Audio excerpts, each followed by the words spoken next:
Bagamat kilala sa kanyang mahusay na pamamalakad bilang mayor ng Pasig City, maliban sa kanyang trabaho, isa sa palaging nauusisa kay Vico Sotto ang tungkol sa kanyang love life.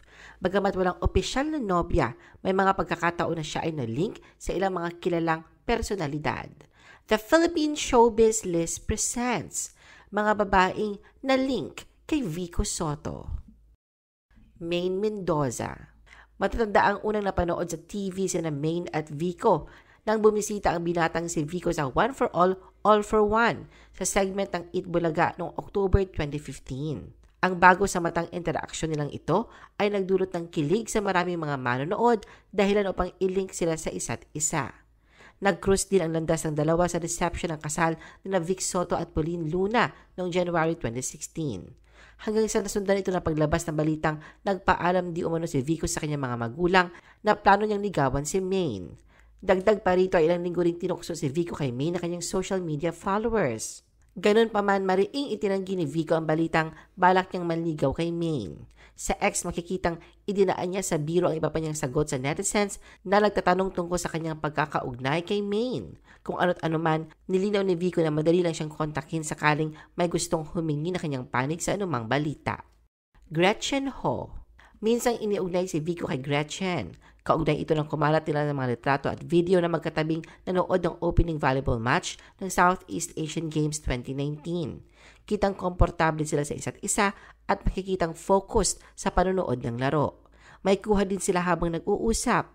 Ng mga sandaling yon, si Gretchen ang nagko-cover ng SEA Games events habang sakop ng pinamumuna ang lungsod ni Vico ang venue ng volleyball game. Nagkataon din na ang dalawa ay parehong alumni ng Ateneo de Manila University. Hindi malinaw kung sadyang nagkasundo silang sabay manood, pero nakakatawang tagpong ito ay umani ng reaksyon mula sa netizens. Karamihan ay tinutukso at pinagmamatch ang dalawa na parehong single. Ang iba namang may malikot na pag-iisip ay nakaisip agad ng itatawag sa tambalan ng dalawa, kagaya ng Vichen o Vic Ho. Pero kapwa hindi nag-react sina Vico at Gretchen sa pilit na pagsiship sa kanila ng netizens. Ganun pa man, ang mga magulang ni Vico na sina Connie Reyes at Vic Sotto ay naglabas ng kanilang pahayag ukol sa sinasabing love life ng anak. Sa isang panayam, sinabi ni Connie na kung totoong may espesyal na mamagitan sa anak at sa kay Gretchen, tiyak na siya ang unang makakaalam nito. Ito ay dahil kusa nagkikwento sa kanya si Vico sa mga nangyayari sa buhay nito. Hindi na raw niya kailangan magtanong at hindi rin naman daw si Connie yung tipong nag-uusisa sa kanyang mga anak.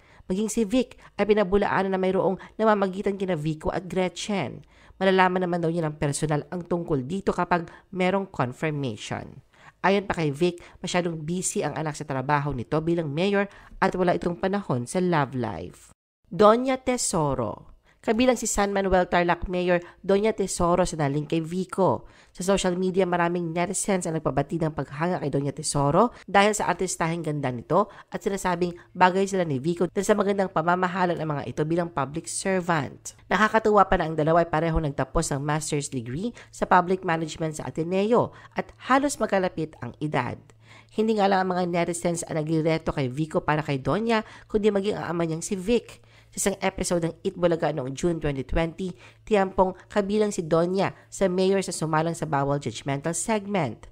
Dito ay todo sa pang-uusisa ang tabarkads sa love life niya at tila naisatuksuhin siya kay Vico. Nakahalata naman si Vic na noon ay nasa bahay pero kasali sa virtual split screen. Dito, diniretso na niya ng tanong si Doña Tesoro kung may naniligaw ba sa kanya na sinagot naman ng mayora ng wala. Sa puntong yon ay pabirong dumukot kunwari ng cellphone si Vic at saka tinawagan si Vico. Tatawang saan niya sa kabilang linya na kunwari kausap ang anak ay diniretso na niya. Isabel De Leon. Ang beauty queen actress na si Isabel De Leon ay minsang ding inilink kay Vico. Ito ay nang kumalat ang kanilang litrato together sa social media. Nag-post si Isabel sa kanyang Instagram ng larawan nila ni Vico kung saan ay pinapurihan niya ito dahil sa mga ginagawang aksyon sa Pasig para labanan ang pandemya. Marami namang netizens agad na nakitaan ng chemistry ang dalawa. Ngunit kung ang iba ay kinilig, may ilan namang nagbiro sa larawan na magkapatid sina Vico at Isabel. Anak kasi ni Vic sa dating sitcom ng GMA na Daddy Di Dudu si Isabel na gumanap bilang si Duday. Bea Alonzo. Hindi may tatangging marami ang kinilig sa first meeting ni Bea at Vico noong June 20, 2020. Noong araw na yon, personal na iniabot ni Bea at kaibigang si Rina Navarro ang mga donasyon nilang bags at disinfectant kina Mayor Vico at Pasig City Representative Roman Romulo. Kinabukasan June 21, ibinahagi ni Bea kanyang litrato kasama si Vico sa Instagram.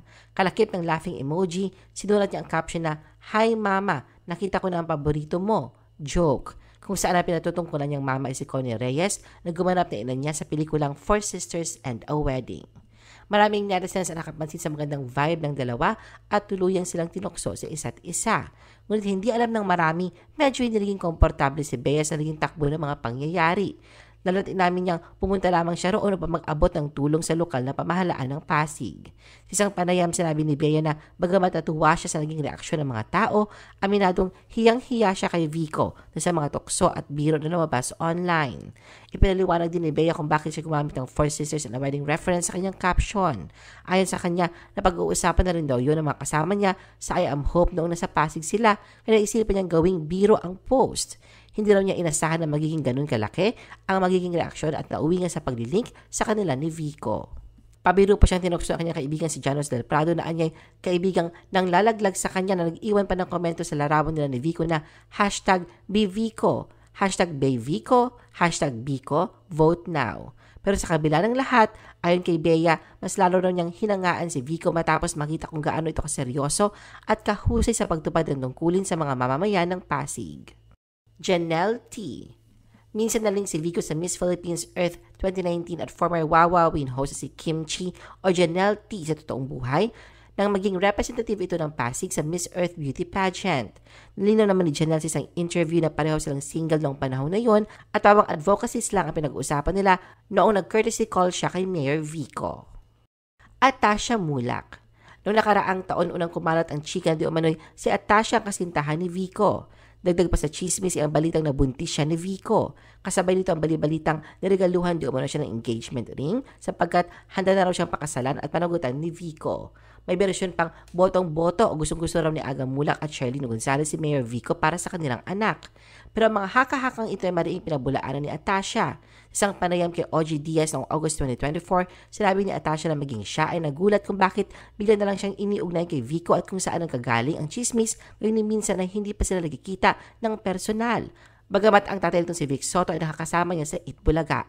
Noong mga panahong iyon, ang tanging mga nakikita at nakakaharap pa lamang daw ni Atasha ay sina Oyo Boy Soto at Danica Soto. Pero ang pag-uugnay sa dalawa ay hindi pa din matigil at may ilang pa din naniniwala na magkarelasyon sina Atasha at Vico. Sa katunayan noong February 2025, pinag-usapan ng direktang pagtatanong kay Vico sa usaping ito. Isang viral video, makikita si Vico na kaswal na nakikipag-usap sa isang matandang babae habang nasa loob ng kanyang sasakyan. Naging magaan ang simula ng kanilang usapan na tila may pinag-uusapan sila tungkol sa problema sa kanilang lugar na aayusin daw ni Vico. Ngunit biglang naging kakaiba ang takbo nito nang isingit at tanungin siya ng babae kung nasaan si Aga. Sa pagkagulat, sandaling napaisip si Vico bago sumagot kung sino ang tinutukoy ng ginang na Aga. Nilinaw naman na matandang babae na ang tinutukoy niya si Atasha Mulak, anak ni Aga. Lalo nabigla si Vico at diretsahang sinabi na hindi raw niya kilala si Atasha. Napaatras pa nga ito sa gulat, sabay pasok pabalik sa loob ng sasakyan at nawala na sa video. Sa kabila ng pagtatangging ito, pabirong iginiit ang matandang babae kay Vico, girlfriend mo yun eh. Catriona Gray. Isa sa mga pinakabagong iniuugnay ngayon kay Vico ay si Miss Universe 2018 Catriona Gray. Ito ay matapos mapansin ng mga tagahanga na nagpa-follow sila sa isa't isa sa Instagram. Dahil dyan, kilig na kilig ang maraming fans at sila ngayon ang siniship na sana'y magkatuluyan in real life. Tinawag na VCAT ng fans, ang dalawa ay sinasabing posibleng maging isang power couple at marami ang nagsasabing bagay na bagay sila, hindi lamang dahil sa kanilang itsura, kundi pati na rin sa talino. Gayunpaman, hindi lahat ay kumbinsido na may namumuong espesyal na relasyon sa pagitan ng dalawa. May ilang tinawag itong haka-haka lamang at labis na pinalalaki ang issue. Sabi ng ibang netizen na maaaring may proyekto si Catriona sa Pasig kaya niya finalo si Vico. Kilala rin na may condo unit si Catriona sa Pasig na tinatawag niyang Casa de Gray. Sa kabila ng hindi matigil-tigil na pagliling sa kanila, nanatiling tahimik ang magkabilang panig. Ano ang masasabi mo sa video na ito? Mag-like o mag-react at huwag mahiyang mag-comment. For our YouTube viewers, huwag kalimutan mag-subscribe at i-hit ang notification button. At para sa aming Facebook viewers, mag-like at follow sa aming Facebook page para updated ka sa mga showbiz chika. Thanks for watching!